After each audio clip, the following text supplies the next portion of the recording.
안녕하십니까?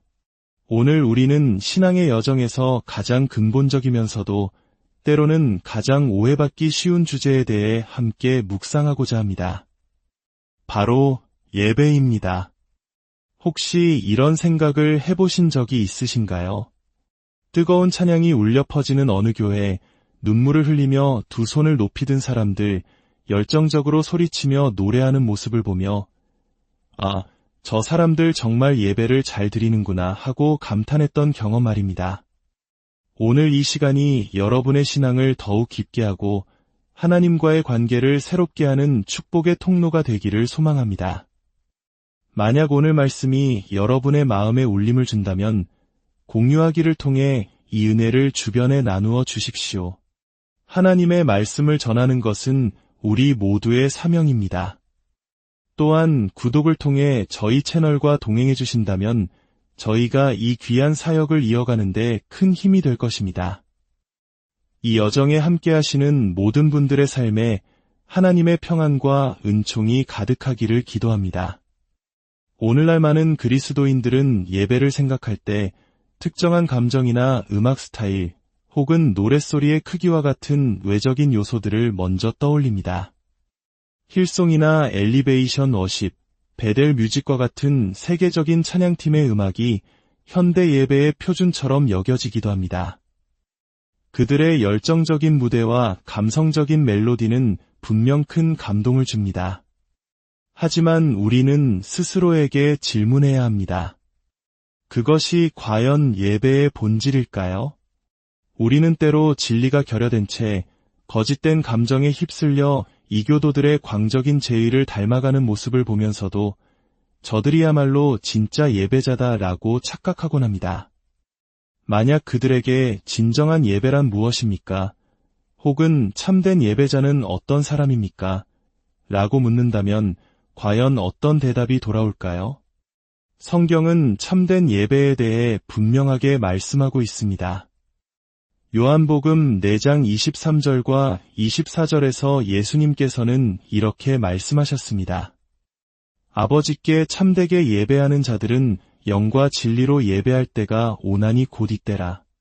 아버지께서는 자기에게 이렇게 예배하는 자들을 찾으시느니라. 하나님은 영이시니 예배하는 자가 영과 진리로 예배할지니라. 예수님께서 강조하신 두 가지 핵심은 바로 영과 진리입니다. 이것이 우리가 드리는 모든 예배의 기준이 되어야 합니다. 우리가 예배에 대해 생각할 때 성경적 진리를 가장 먼저 떠올립니까? 아니면 모두가 일어나 뛰고 소리치는 열광적인 라이브 공연을 떠올립니까? 우리는 흔히 예배의 영성 충만함을 노랫소리의 크기나 눈에 보이는 열정, 그리고 폭발적인 감정 표현으로 판단하려 합니다. 오늘 예배는 정말 성령이 충만했어 라고 말할 때 그 근거는 대부분 외적인 경험과 현상에 있습니다. 하지만 다시 한번 분명히 짚고 넘어가야 합니다.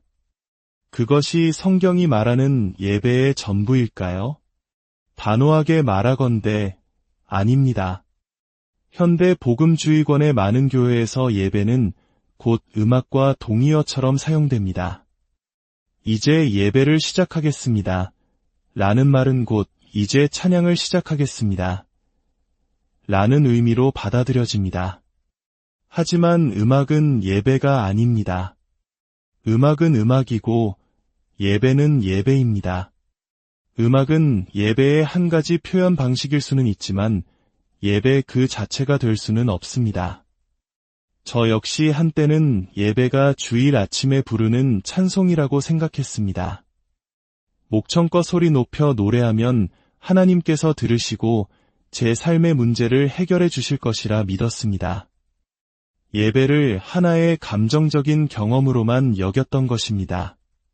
하지만 하나님의 말씀을 깊이 파고들기 시작하면서 제가 생각했던 예배가 얼마나 얕고 왜곡된 것이었는지 깨닫게 되었습니다. 진정한 예배는 무엇일까요? 한 신실한 사역자는 이렇게 고백했습니다. 그리스도인의 9%가 예배가 무엇인지 이해하지 못한다고 믿습니다. 저 자신도 몰랐습니다. 저는 그것이 주일 아침에 노래를 부르는 것이라고 생각했습니다. 하지만 아니라는 것을 발견했습니다. 저는 예배란 아무도 모르게 은밀한 중에 나에게 가장 소중하고 값비싼 것을 하나님께 드리는 행위라는 것을 깨달았습니다. 그것은 포기하고 희생하며 나 자신을 부인하는 것입니다. 여러분이 음란물을 보고 싶은 강한 유혹에 휩싸였을 때 그 욕망을 억누르고 단호히 거절하는 것, 그것이 바로 예배입니다. 만약 그런 삶의 투쟁 없이 주일 교회에 와서 찬송가만 부른다면 악마는 당신을 보며 크게 비웃을 것입니다. 하나님은 감동하지 않으십니다. 주일에 이곳에 오기 전 당신의 삶에서 하나님께 순종하는 모습이 없다면 당신은 전혀 예배하고 있는 것이 아닙니다. 스스로를 속이지 마십시오. 그것은 그냥 노래일 뿐입니다. 아무도 모르게, 심지어 아내도 모르게 당신이 치르는 희생, 은밀하게 하나님과 당신만이 아는 자기 부인, 더러운 것을 보지 않으려는 결단, 당신을 미워하는 사람을 사랑하려는 몸부림, 하나님께 순종하기 위해 애쓸 때 당신이 겪는 내면의 고통을 하나님은 보고 계십니다. 그리고 당신에게 이렇게 말씀하실 것입니다. 이제야 내가 나를 경외하는 줄을 아노라. 많은 대형 교회들은 음악이 시작되기 전까지는 성령께서 그곳에 계신다고조차 생각하지 않는 듯합니다.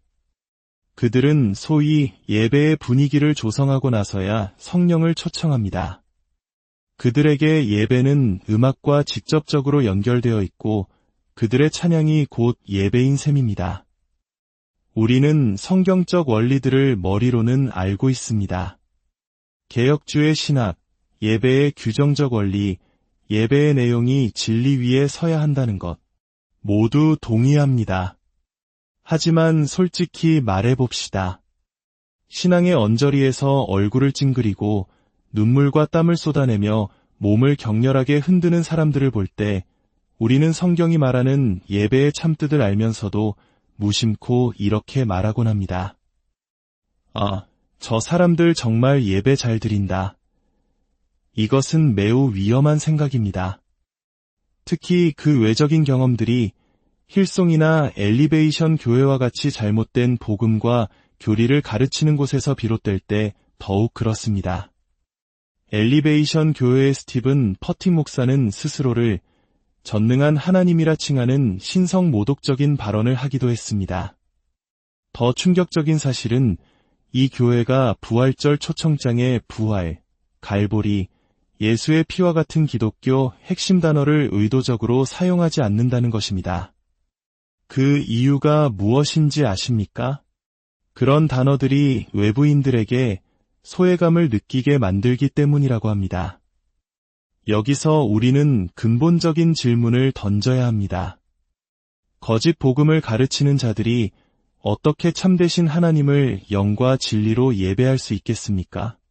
그들의 예배는 진리가 빠진 채 거짓으로 꾸며진 것이며 이교도들의 의식을 흉내내는 것에 불과합니다. 그런데도 우리는 그 겉모습만 보고 저들은 정말 예배를 잘 드린다고 말하고 있는 것입니다. 목회 현장에서 가장 가슴 아픈 순간 중 하나는 이렇습니다. 어떤 성도님이 찾아와 이렇게 말합니다. 목사님, 저희는 이 교회에서 정말 많은 영적 성장을 경험했습니다. 하지만 예배에서 뭔가 조금 더 채워졌으면 좋겠어요. 그리고 그들은 결국 영적인 양식인 말씀의 깊이는 훨씬 얕은 곳으로 떠나갑니다. 매주 이 사람들은 정말 예배를 잘 드린다고 말할 수 있는 감정적 만족감을 찾아서 말입니다. 여기에는 무언가 깊이 부서진 것이 있습니다. 오늘 우리는 이 문제의 근원을 에베소서 5장의 말씀을 통해 살펴보고자 합니다. 우리의 예배는 우리가 부르는 노래, 그 이상이기 때문입니다. 에베소서 5장 1절부터 2절을 보겠습니다. 그러므로 사랑을 받는 자녀같이 너희는 하나님을 본받는 자가 되고 그리스도께서 너희를 사랑하신 것 같이 너희도 사랑 가운데서 행하라. 그는 우리를 위하여 자신을 버리사 향기로운 제물과 희생제물로 하나님께 드리셨느니라. 사도 바울은 우리의 신앙생활 전체를 하나님을 본받는 것과 사랑 가운데서 행하는 것으로 요약합니다. 이것이 바로 예배의 시작입니다. 이후 바울은 음행, 더러운 것, 탐욕, 누추한 말, 어리석은 말, 희롱의 말과 같은 어둠의 일들을 버리라고 강력하게 권면합니다. 그리고 8절에서 이렇게 말합니다. 너희가 전에는 어둠이더니 이제는 주 안에서 빛이라. 빛의 자녀들처럼 행하라. 어떻게 걷고 어떻게 행하는가. 이것이 바울의 핵심 관심사입니다. 그리고 15절부터 18절까지 이렇게 이어집니다. 그런즉 너희가 어떻게 행할지를 자세히 주의하여 지혜 없는 자같이 하지 말고 오직 지혜 있는 자같이 하여 세월을 아끼라. 때가 악하니라. 그러므로 어리석은 자가 되지 말고 오직 주의 뜻이 무엇인가 이해하라. 술 취하지 말라. 이는 방탕한 것이니 오직 성령으로 충만함을 받으라. 성령 충만함, 우리가 예배에서 그토록 갈망하는 것이죠. 그렇다면 성령으로 충만한 삶은 어떤 모습으로 나타날까요? 바울은 바로 뒤이어 3가지 구체적인 모습을 제시합니다. 첫째, 19절입니다. 시와 찬송과 신령한 노래들로 서로 화답하며 너희의 마음으로 주께 노래하며 찬송하며. 둘째, 20절입니다. 범사에 우리 주 예수 그리스도의 이름으로 항상 아버지 하나님께 감사하며. 셋째, 21절입니다. 그리스도를 경외함으로 피차 복종하라. 보십시오. 우리가 예배의 전부라고 생각했던 노래하고 찬송하는 것은 성령 충만한 삶의 3가지 열매 중 하나일 뿐입니다. 항상 감사하는 삶, 서로에게 복종하는 겸손한 삶이 동반되지 않는 찬양은 공허한 울림에 지나지 않을 수 있습니다. 우리의 예배는 우리가 부르는 노래, 그 이상입니다. 왜냐하면 우리의 예배는 그리스도 안에서 우리가 하나님의 자녀로 입양되었다는 사실에 깊이 뿌리내리고 있기 때문입니다. 1절에서 바울은 우리를 사랑을 받는 자녀라고 부릅니다. 이것이 모든 것의 기초입니다. 우리가 예배에 대한 관점을 하나님의 자녀됨, 즉 입양이라는 신학적 렌즈를 통해 보지 않을 때 우리는 예배를 하나의 공연으로 여기게 됩니다. 이때 우리는 2가지 잘못된 길로 빠지게 됩니다. 하나는 죄책감 문화 속에서 하나님을 달래려는 시도입니다. 내가 이만큼 찬양하고 헌신했으니 나의 죄를 용서해달라는 식의 접근입니다. 다른 하나는 이교도들처럼 하나님을 조종하려는 시도입니다. 내가 이만큼 크게 울고 소리치고 땀 흘렸으니 하나님이 내가 원하는 것을 들어주셔야 한다는 식의 거래입니다. 하지만 우리가 하나님의 자녀라는 사실을 깨달을 때 예배는 더 이상 하나님을 달래거나 조종하는 행위가 될 수 없습니다. 예배는 사랑하는 아버지와 자녀 사이의 친밀한 교제가 됩니다. 우리는 그분의 사랑받는 자녀이기 때문에 노래합니다.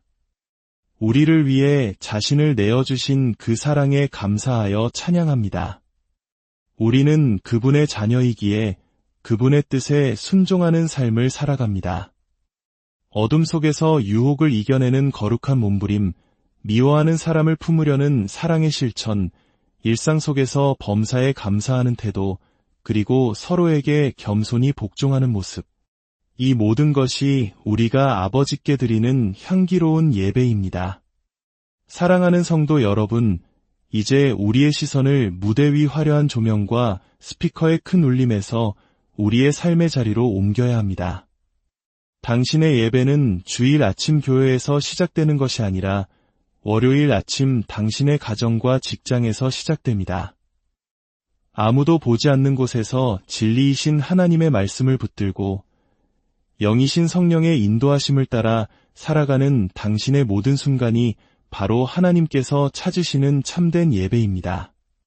주님께서 여러분 각자의 삶 전체를 향기로운 산 제물로 받으시기를 원합니다. 찰나의 감정이 아닌 우리 아버지와의 깊은 교제 안에서 참된 기쁨을 발견하는 복된 삶이 되시기를 소망합니다. 여러분의 삶에 주 예수 그리스도의 이름으로 말미암는 평안과 축복이